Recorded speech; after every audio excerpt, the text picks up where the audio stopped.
할렐루야. 반갑습니다. 오늘 메리 크리스마스. 우리 하나님의 아들 독생자 예수 그리스도께서 이 땅에 오신 날입니다. 오늘 정말 너무 행복한 날입니다. 예. 오늘 12월 25일 성탄절 예배를 시작하도록 하겠습니다. 읽으실 본문 말씀은 마태복음 25장 1절에서 13절의 말씀입니다. 빨리 봉독하도록 하겠습니다. 그때 천국은 마치 등을 들고 신랑을 맞으러 나간 열 처녀와 같다 하리니 그 중에 다섯은 미련하고 다섯은 슬기 있는 자라. 미련한 자들은 등을 가지되 기름을 가지지 아니하고 슬기 있는 자들은 그릇에 기름을 담아 등과 함께 가져갔더니 신랑이 더디오므로 다 졸며 잘세 밤중에 소리가 나되 보라 신랑이로다 맞으러 나오라 하매 이에 그 처녀들이 다 일어나 등을 준비할세 미련한 자들이 슬기 있는 자들에게 이르되 우리 등불이 꺼져가니 너희 기름을 좀 나눠달라 하거늘 슬기 있는 자들이 대답하여 이르되 우리와 너희의 쓰기에 다 부족할까 하노니 차라리 파는 자들에게 가서 너희 쓸 것을 사라 하니 너희가 사러 간 동안에 신랑이 오므로 예비하였던 자들을 함께 혼인잔치에 들어가고 문은 닫힌지라. 그 후에 남은 처녀들이 와서 가로되 주여 주여 우리에게 열어주소서. 대답하여 이르되 진실로 너희에게 이르노니 내가 너희를 알지 못하노라 하였느니라. 그런즉 깨어있으라 너희는 그날과 그 시를 알지 못하느니라. 오늘 읽은 마태복음 25장 1절에서 13절을 근거로 여러분 기름 준비되어 있으십니까? 라는 제목으로 은혜의 시간을 갖도록 하겠습니다. 예전에 제가 신학교에 다닐 때 정말 피곤한 몸으로 이제 저녁에 가서 이제 학교에 딱 들어가면 찬양을 해요, 찬양. 근데 어떤 찬양을 하냐면 마지막 이제 찬양인데 영산송이라고 하나님을 사랑해 예수님을 의지해. 죄송합니다. 하나님을 사랑해 예수님을 좋아해 성령님을 의지해. 이 찬양이 있어요. 근데 이 찬양을 이렇게 하면 그냥 자동적으로 입이 귀에 걸리는 거예요. 너무 피곤한데도 이 찬양을 하면 그냥 회복이 되는 거예요, 회복. 그리고 너무너무 감사하고 너무너무 기쁜 거예요, 그 자리에 있는 게. 그렇게 4년을 버텼던 것 같아요, 신학교에서. 오늘 이와 같은 마음이 저와 여러분들에게 있으실 줄 믿습니다. 2000년 전에 우리 아기 예수님이 이 땅에 오셨죠. 예, 보통 사람들은 이 성탄절의 의미를 좀 잘 모르고 그냥 즐거운 날, 그냥 한 해를 마무리하는 유의를 찾는 어떤 날이라고 생각하는데 이날은 하나님의 아들이 온 성스러운 날이에요, 성스러운 날. 그래서 우리 크리스찬들은 우리 예수님이 오신 거를 기념하고 정말 감사로 하나님께 예배를 드려야 된다는 것입니다. 예수님께서 이 땅에 오셔서 30여 년간, 33년의 어떤 공생 시간을 보냈는데 그 짧은 기간 동안에 인류 역사를 바꿀 엄청난 일을 하고 가셨다 라는 걸 아셔야 돼요. 그리고 오신 예수님을 통해서 다시 오실 예수님을 바라볼 줄 아셔야 된다는 겁니다. 오신 예수님, 이 성탄절을 기념해서 다시 오실 예수님을 바라보아야 된다는 거예요. 구약시대의 하나님은 시내산 언약을 맺은 이유로 이스라엘 백성이 죄를 짓거나 하나님 앞에 범죄하는 것이 있으면 개인이나 이스라엘 전체에 징계를 내리십니다. 그래서 구약서를 읽다 보면 출애굽 이후에 시내산 언약이 이후에 그 이스라엘 백성에게 대하신 하나님의 모습이 바뀌어져 있는 모습을 통해서 하나님 무서운데? 무서운 하나님으로 약간 이렇게 비춰질 때가 있거든요. 근데 하나님은 좋으신 하나님이고 사랑이 많으신 하나님이잖아요. 결국 신약에 예수님을 보내주셨어요. 그 예수님 오신 이후의 시대는 사랑입니다. 근데 예수님의 사랑만 바라보고 예수님의 그 십자가의 사랑만 바라보고 우리가 결국 하나님 앞에 섰을 때 심판에 대해서 간과해서는 안 된다는 거예요. 지금 시기적으로 보면 사도행전 2장 4절의 성령의 강림 이후에 성령이 각자의 머리 위에 임함에 그 성령이 교회를 만드는 거예요, 교회. 그 성령의 시대는 교회의 시대가 시작되었다라는 것입니다. 더불어서 이 교회의 시대는 종말의 시대이기도 해요.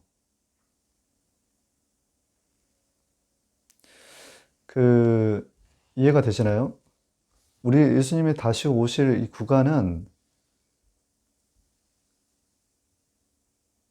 긴장의 구간이에요, 사실 긴장의 구간. 그래서 우리 개인적인 종말도 있어요. 우리가 종말이라고 하면은 두 가지가 있는데 내 개인적인 종말도 있고 또 인류 전체의 종말도 있다라는 것입니다. 그래서 우리는 늘 깨어 기도를 해야 되는데 베드로후서 3장 8절에서 10절의 말씀에 이런 말씀이 있습니다. 사랑하는 자들아, 주께는 하루가 천년 같고 천년이 하루같이 이 한 가지를 잊지 말라. 그러나 주의 날이 도적같이 오리니 그날에는 하늘이 큰 소리로 떠나가고 체질이 뜨고 불에 풀어지고 땅과 그 중에 있는 모든 일이 드러나리로다.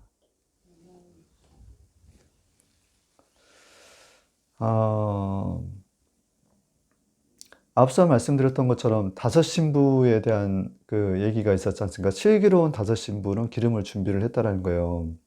그러나 다섯 신부는 기름을 준비하지 못해서 그 문에, 그 하나님의 그 혼인잔치의 문에 들어가지 못하더라는 것입니다.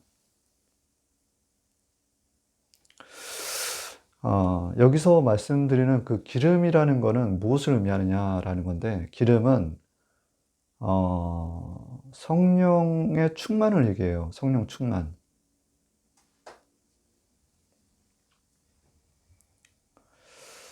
우리가 이제 성령 충만이 무엇이냐라고 이렇게 옆에서 성령 충만이 뭐예요? 라고 물어보시면 우리 각자 생각을 하시기에 성령 충만이 무엇이냐라고 얘기를 하면 내가 매일 혼자 있을 때 하나님 생각을 하고 있냐라는 거예요. 내가 뭐 밥을 먹거나 잠을 잘 때나 내가 화장실에 있을 때나 늘 하나님 생각이 나냐라는 거예요. 그렇게 하나님 생각, 그 예수님 생각이 내 안에 가득 차 있다라면 그것은 성령 충만이라는 것입니다. 이것이 예수님 다시 오실 때 휴거의 연료가 된다라는 거예요, 연료. 그 쉽게 얘기해서 우리가 이제 로켓을 발사를 할 때 그 로켓에는 연료가 채워져야 되잖아요. 근데 가득 차지 않은 상태에서는 로켓이 올라가지 못해요. 그런 것처럼 기름이라는 것이 결국 우리가 예수님이 다시 오실 때 들림받는 연료로서 사용되더라는 것입니다.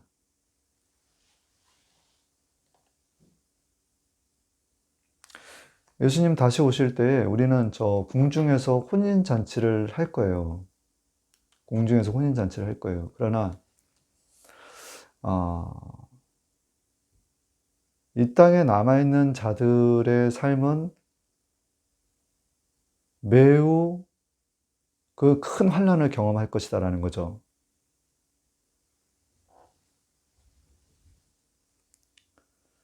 우리가 주의 말씀으로 너희에게 이것을 말하느니 주 강림하실 때까지 우리 살아남아 있는 자도 자는 자보다 결단코 앞서지 못하리라. 주께서 호련과 천사장의 소리와 하나님의 나팔로 친히 하늘로 쫓아 강림하시리니 그리스도 안에서 죽은 자들이 먼저 일어나고 그 후에 우리 살아남은 자도 저희와 함께 구름 속으로 끌어올려 공중에서 주를 영접하게 하시리니 그리하여 우리가 항상 주와 함께 있으리라. 데살로니가서 4장 15절에서 17절의 말씀입니다.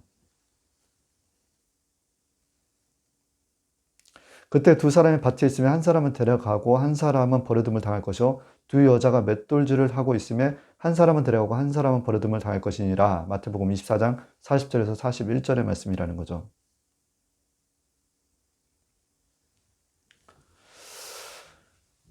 아까 말씀드렸지만 시기적으로 이제 우리가 오신 예수님이 계시고 또 이제 다시 오실 예수님을 기다리는데 말씀드렸던 것 같이 우리 하나님께서 예수님께서 오시는 데 있어서는 밤에 도적과 같이 임하더라는 거예요. 도적과 같이. 그래서 기름 준비를 하라는 거예요. 기름 준비. 그 기름 준비를 하기 위해서는 우리가 늘 기도와 깨어 있어야 된다는 거예요. 기도와 깨어 있어야 돼요. 그럴 때만 우리가 예수님 갑자기 우리에게 오셨을 때 우리가 공중으로 들림을 받는다라는 것입니다.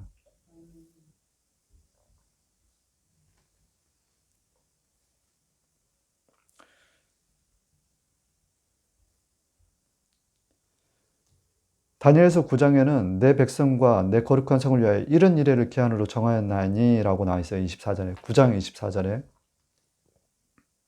포로 기한과 성전 준건부터 예수 초림까지 69일회가 지났고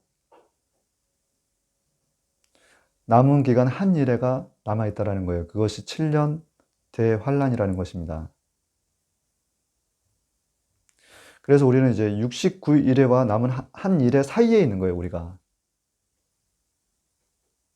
그래서 언제 그 예수님이 오시는지에 대해서 우리는 늘 기다리는 마음으로, 근데 기다리는 데 있어서 성령 충만해야 된다라는 거예요. 성령 충만. 내가 늘 하나님 생각을 할 수 있는 어떤 그런 상태가, 그런 마음과 그런 컨디션이 돼 있어야 된다라는 것입니다.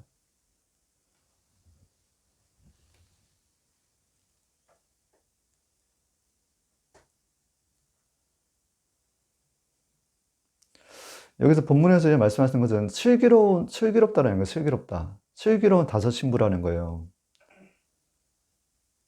우리가 이제 슬기로운 자의 그 다섯 신부처럼 우리가 깨어 있어야 된다는 겁니다. 자, 그래서 이 땅에 사는 동안에 첫 번째, 우리는 돈이 우상이 되어서는 안 된다라는 거예요. 돈이 우상이 되어서는 안 된다. 세상의 신 중에서 그 만몬이라고 있어요. 만몬. 독일어더라고요. 만몬이라는 게 영어로는 메몬이라는데 뜻이 물질적인 풍요와 부 그리고 탐욕을 뜻한다라는 거예요. 탐욕이에요, 탐욕. 근데 대한민국 사회가 지금 어떤 그 사회 현상을 겪고 있냐면 세상이건 교회이건 간에 돈에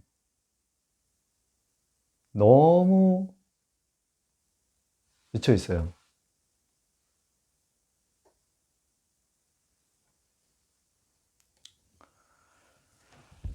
돈을 사랑함이 일만하게 뿌리가 되나니 이것을 사모하는 자들의 미혹을 받아 믿음에서 떠나 많은 근심으로서 자기를 찔렀도다. 돈을 사랑하는 것이 일만하게 뿌린데 그것에 미혹을 받아 믿음에서 떠나서 많은 근심으로 자기를 찔렀다라는 거예요. 그 디모데전서 6장 10절의 말씀입니다. 더불어서 한 사람이 두 주인을 섬기지 못할 것이니 혹 이를 미워하며 저를 사랑하거나 혹 이를 중히 여기며 저를 경히 여김이라. 너희가 하나님과 재물을 겸하여 섬기지 못하느니라. 마태복음 6장 24절의 말씀.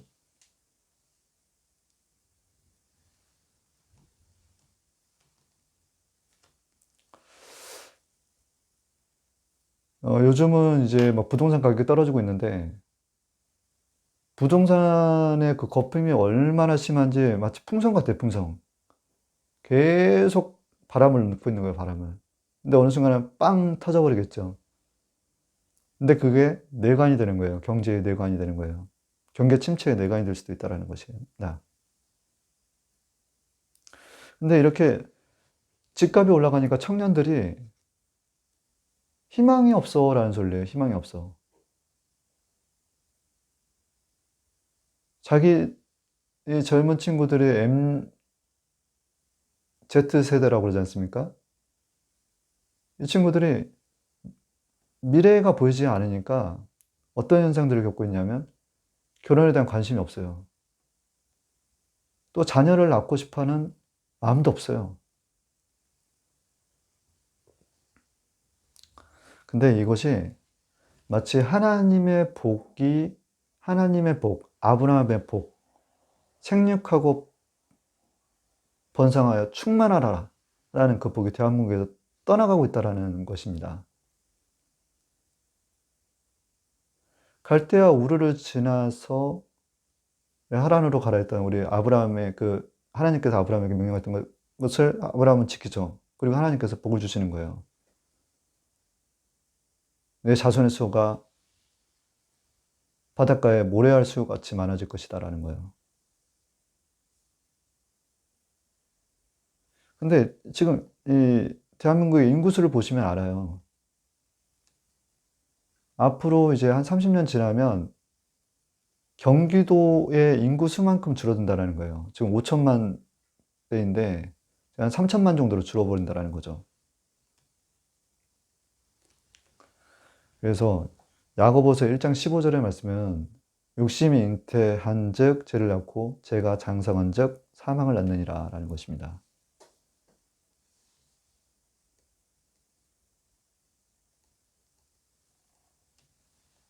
우리는 이런 세상 가운데서 두 번째 선택해야 된다라는 거예요. 우리가 성령의 역사로 말미암아 중생을 해요. 하나님의 아들을 예수가 하나님의 아들임을 우리가 마음으로 믿어 입으로 시인하는 역사가 있어요. 그래서 구원을 받죠. 근데 우리 하나님께서는 우리에게 자유의지를 주십니다. 그렇게 우리 하나님의 자녀들이 됐는데 하나님은 인격적인 하나님이시기 때문에 우리를 강제로 끌고 가시기보다는 우리와 교제를 나누시기를 원하세요. 그래서 자유의지를 주셨어요. 선택을 하라는 거죠. 저희 보고 산 가운데서. 우리는 세상의 유혹이 있고요. 또 하나님을 바라볼 어떤 세상의 유혹 가운데 하나님의 것들을 추구하는 그런 것들이 있어요. 그러므로 너희가 그리스도와 함께 살아났으면 위에 있는 것들을 구하라. 거기에는 그리스도께서 하나님의 오른편에 앉아 계시느니라. 위에 있는 것들에 너희 마음을 두고 땅에 있는 것들에 마음을 두지 말라. 이는 너희가 죽었고 또 너희의 생명이 그리스도와 함께 하나님에 감추어졌기 때문이라. 우리의 생명이신 그리스도께서 나타나실 때에 그때 너희도 그와 함께 영광 가운데 나타날 것이니라. 골로새서 3장 1절에서 4절.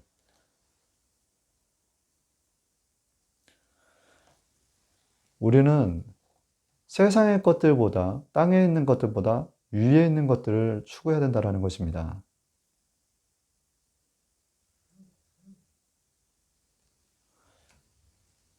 근데 실제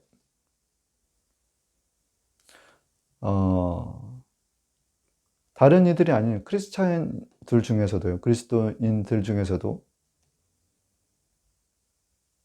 어떤 생각을 가지면 마치 예수님을 믿는 게 구원의 어떤 호신부로서 나에게 마치 우리 세상 사람들 진짜 부적처럼 생각하는 거예요. 내가 예수님을 믿으니까 구원 받았지. 그러면서 세상 것들을 추구하더라는 거예요. 막 돈, 돈, 돈, 돈, 돈, 더. 근데 욕심이 잉태해서 죄가 되고 죄가 장성해서 사망에 이르는 줄 모르는 거예요.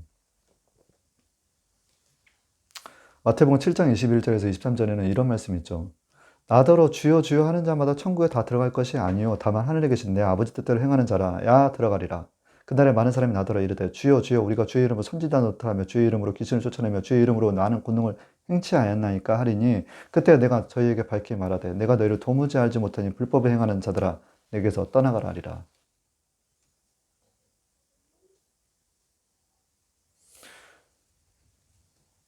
우리 하나님은 마음을 살피시는 하나님이시거든요. 마음을 살피시는 하나님이세요. 그래서 우리가 어떤 생각을 갖고 하나님과 마주하는지 다 아세요.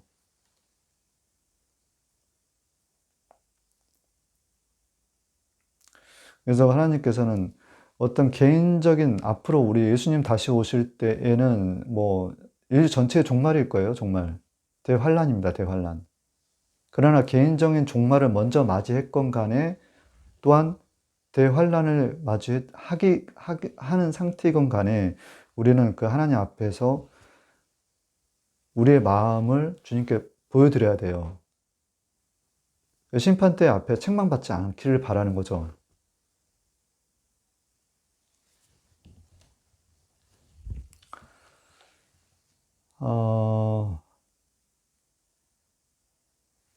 세 번째는 이런 어떤 세상의 흐름과 그리고 우리가 선택해야 될 것이 무엇인지 알았더라 하면 그 선택한 것이 우리는 하나님의 나라가 되어야 된다는 것입니다. 세 번째, 먼저 그의 나라와 의를 구하라라는 겁니다.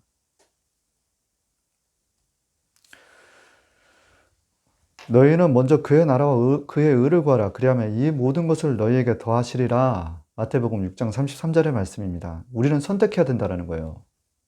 무엇을? 위의 것을 선택해야 된다는 것입니다.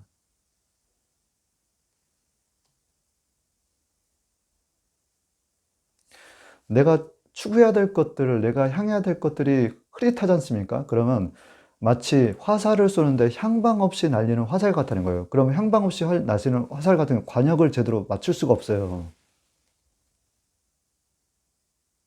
세상 것을 추구하면서 하나님의 나라의 것을 추구하면 그 화살이 정확하게 목표 지점에 향하지 못하는 것처럼 하나님의 그 천국으로 우리가 제대로 나갈 수가 없다라는 거예요, 결국은. 그래서 하나님께서는 너희가 주여 주여 하는 자마다 생명책에 기록되지 않는다라는 거고, 너희들이 선지자 노릇도 하고 못도 하고 귀신도 내쫓다 할지라도 내가 너희 이름을 모른다 할 수도 있다라는 것입니다.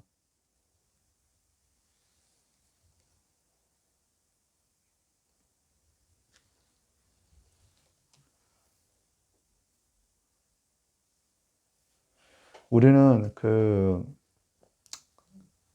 우리가 예수님을 따르면 십자가의 길을 가지 않습니까? 그러면 실제 하나님 나라의 실행가이신 성령님께서 일을 하세요.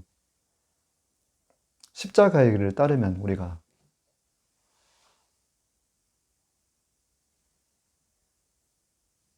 그러므로 우리는 믿음으로 서로 화합하고 기도로 깨어 있어야 하며 그렇게 하나님의 나라를 위의 것을 구하는 데서 그 전열을 깨트리는 마귀를 대적할 줄 알아야 된다는 거예요.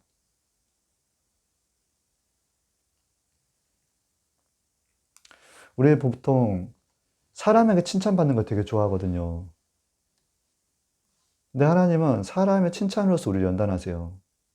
그러니 사람에게 칭찬받으려 하지 마시고 하나님께 인정받으시기 바랍니다. 도가니로 은을, 풀무로 금을, 칭찬으로 사람을 단련하시느니라. 잠언서 2장 27장 21절의 말씀입니다.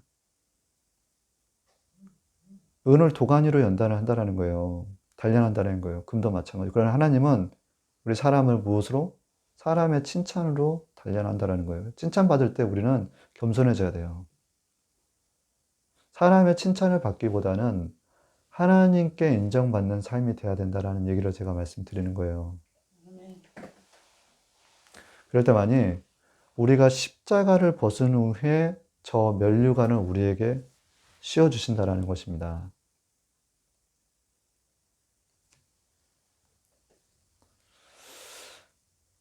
앞서 제가 이제 지금 어떤 긴장의 구간이다라고 제가 말씀을 드렸는데,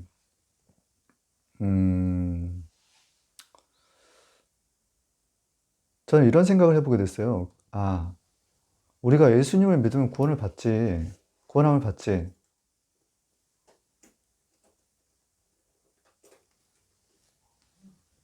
그러나, 우리가 이제 정말 중요한 대목에 어떤 그 부분에 있어서는 성령의 어떤 기름 부음이 우리가 채워져 있지 않더라면 예수님의 우리 앞에 우리 앞에 도적과 같이 저 공중에서 임하실 때에 우리가 과연 들림받지 못한다라고 한다면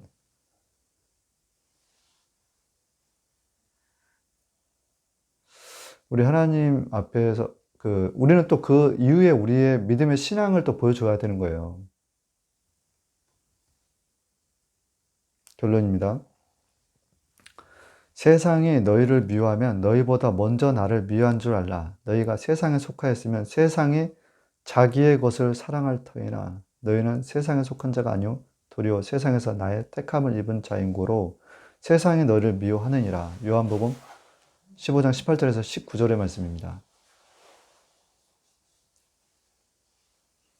여기서 자세히 보시면 세상에서 미움을 받는다라는 건요. 어떤 미움을 의미하냐면 하나님의 자녀들은 원래 사랑스러워져요. 다른 사람들한테 원래 사랑을 받게 돼 있어요. 그래서 내가 하나님의 자녀가 잘못해서 미움을 받는 게 아니라 하나님께 속하지 않는 세상에 속한 자들한테 미움을 받는다라는 거예요.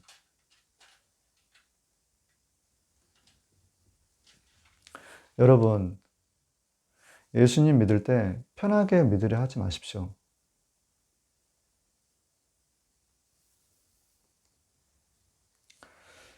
예수님을 닮아가며 십자가의 길을 가다 보면요. 고난은 따르게 돼 있어요.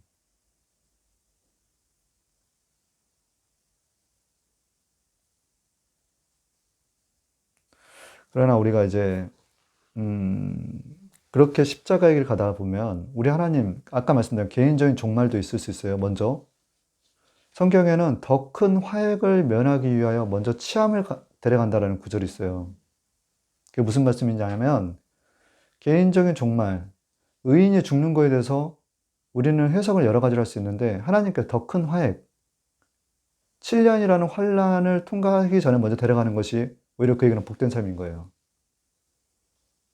근데 하나님은 정확하게 우리의 마음을 보시고 데려가시더라는 거예요. 마음을 보시고 천국으로 인도하더라는 겁니다.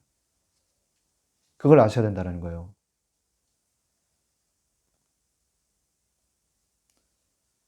우리가 세상의 재류와 여러 가지 유혹과 이 뭔가 세상의 염려 가운데서 세상 것들을 추구하고 살아가다 보면 결국 우리 예수님 다시 오실 때에 우리는 이 땅 가운데서 7년이란 그 구간을 통과하면서 사실 우리의 믿음과 신앙을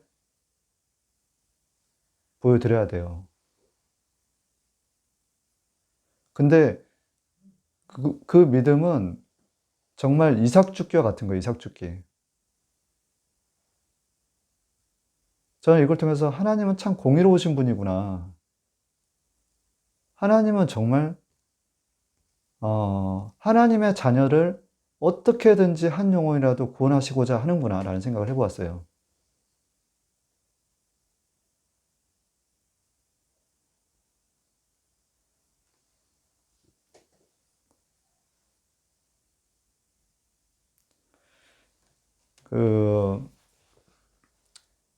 너희는 장차 이 올 모든 일을 능히 피하고 인자 앞에 서도록 항상 기도 앞에 깨어 있으라. 누가복음 21장 36절입니다. 기도하고 깨어 있어야 되는 것입니다. 더불어서 슬기로운 5 신부와 같이 기름 준비하는 자들, 성령 충만한 자들이 되시길 바랍니다. 이것으로 주일 예배를 마치도록 하겠습니다. 잠시 기도하겠습니다. 좋으신 하나님 아버지 감사합니다. 아버지, 우리 예수님 다시 오실 때에 우리가 주님 앞에 바로 서 있고 또 들림받는 자들 되기를 원합니다. 아버지, 이 교회의 시대, 성령의 시대에 살고 있는데 또한 종말의 시대에 또한 살고 있는 것입니다. 우리 예수님 다시 오실 때 그 성령의 기름 부음의 충만함이 우리를 하나님의 아들 예수 그리스도와 함께 저 7년이라는 그 혼인잔치에 저희들을 이끄실 겁니다. 그러나 남아있는 자의 삶은 매우 힘들 수 있어요. 아버지여, 우리가 믿음을 세상 가운데서 구분된 삶을 살게 하시고 세상 것들을 추구하지 않는 자들이 되게 하셔서 우리 하나님께 칭찬받고 인정받는 자들이 되기를 원합니다. 오늘 성탄절 아버지여, 오신 예수님을 기억하며 기념하며 또 다시 오실 예수님을 생각하며 말씀을 준비해 보았습니다. 깨닫는 마음으로 우리 주님과 더욱더 가까워지는 저희 모두가 되게 하시옵소서. 예수 그리스도 이름으로 하나님께 감사하며 기도합니다. 아멘.